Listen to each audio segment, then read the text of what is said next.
मागील 20 वर्षापासून मी गौरीपूजनाच्या निमित्ताने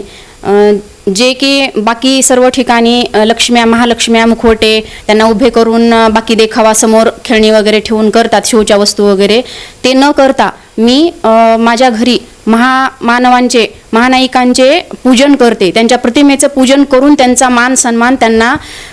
देते आणि त्यांचं कर्तृत्व जे समाजासाठी त्यांनी केलेलं आहे ते कर्तृत्व पुढच्या पिढीसाठी किंवा समाजामध्ये त्यांचं कर्तृत्व जाण्यासाठी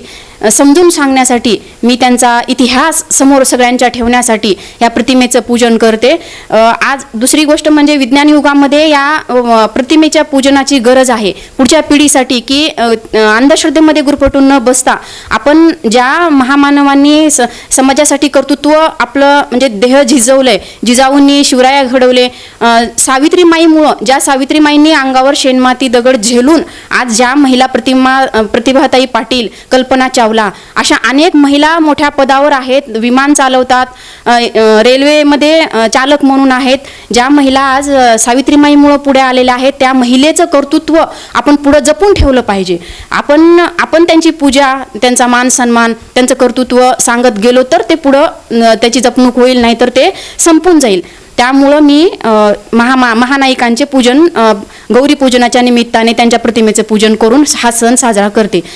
त्यामध्ये प्रतिमा आहेत माँसाहेब जिजाऊ, सावित्रीमाई फुले, रमाई आणि अहिल्यादेवी, फातिमा शेकई आहेत, डॉक्टर बाबासाहेब, सर्व महामानवांची आम्ही पूजा करून तेथे हा सण मोठ्या उत्साहामध्ये साजरा करतो.